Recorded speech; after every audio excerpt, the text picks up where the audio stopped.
nilai Islam antara laki-laki dan perempuan.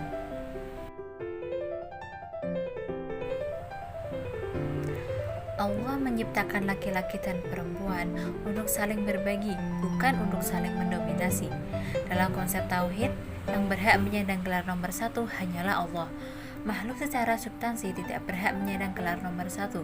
Yang diperkenankan adalah terkait dengan peran dan fungsi yang berbeda. Demikian juga relasi antara laki-laki dengan perempuan di masyarakat dan di keluarga.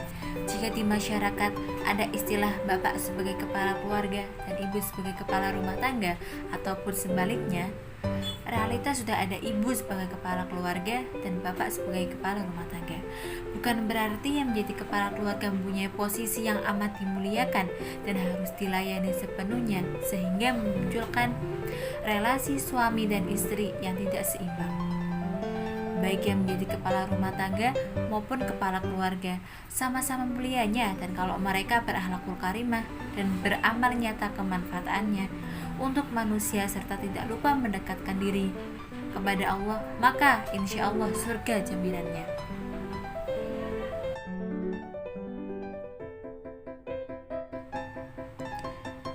Relasi yang seimbang itu didasarkan pada nilai-nilai kesetaraan baik laki-laki dan perempuan yang terdapat di dalam Al-Quran loh, yang diantaranya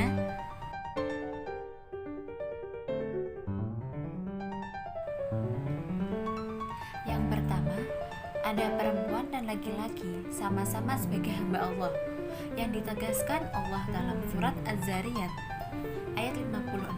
Laki-laki dan perempuan itu sama-sama berpotensi untuk meraih prestasi sebagaimana disebutkan dalam surat An-Nisa ayat 124.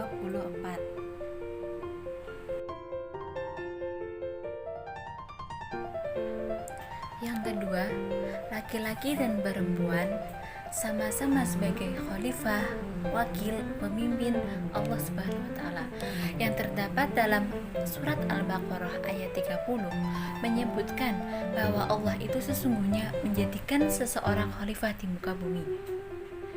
Dengan demikian, baik itu laki-laki maupun perempuan sama-sama punya hak untuk memimpin dunia ini. Yang ketiga, Adam dan Hawa bersama-sama sebagai aktor terkait keberadaan manusia di surga dan di bumi ini. Seluruh ayat tentang kisah Adam dan Hawa sejak di surga hingga turun ke bumi menggunakan kata ganti mereka berdua atau huma, yang melibatkan secara bersama-sama dan secara aktif Adam dan Hawa. Adam dan Hawa diciptakan di surga dan mendapatkan fasilitas surga sebagaimana yang disebutkan dalam surat Al-Baqarah ayat 35. Yang keempat, di sisi Allah, antara perempuan dengan laki-laki itu masing-masing bertanggung jawab atas perbuatan amal soleh yang mendatangkan pahala dan perbuatan dosa yang menyebabkan hukuman. Konsep ini yang didasarkan pada surat An-Nisa ayat 124. Baik laki-laki maupun perempuan itu memiliki kedudukan setara di depan hukum.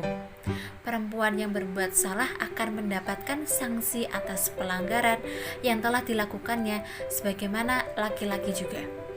Keduanya bertanggung jawab atas kesalahan yang telah diperbuatnya. Yang kelima, baik laki-laki maupun perempuan itu diciptakan dari zat yang sama untuk menciptakan kesejahteraan di dunia ini, yang didasarkan pada surat An-Nisa ayat 1. Kata khalaqakum pada ayat ini dapat diartikan laki-laki dan perempuan, bukan hanya laki-laki yang banyak diterjemahkan oleh banyak kalangan. Sedangkan kata min nafsi wahidah berarti zat yang satu, sedangkan zaujaha berarti pasangan yang berarti laki-laki ataupun perempuan. Al-Quran tidak menyebutkan Hawa itu diciptakan dari tulang rusuk Adam yang bertambah inferioritas perempuan. Berdasarkan ayat-ayat yang sudah dijelaskan, maka sebenarnya tidak ada alasan untuk memposisikan laki-laki lebih unggul dan menghasilkan menciptakan relasi yang subordinasi pada perempuan. Islam yang dipahami oleh Muslim dari kalangan moderat dan berkemajuan, termasuk di dalamnya Muhammadiyah, Aisyah, terkait dengan penciptaan manusia adalah bahwa manusia, baik laki-laki dan perempuan, diciptakan dari zat yang sama dan mempunyai relasi yang seimbang. Pembeda antara laki-laki dan perempuan adalah kemuliaan akhlaknya dan juga ketinggian takwanya, yang artinya yang paling mulia di sisi Allah adalah yang paling bertakwa dan juga yang paling baik amal perbuatannya, bukan karena jenis kelaminnya. Terdapat dalam Quran surat Al-Hujurat ayat 13. Oke, sekian dari saya. Thank you for watching.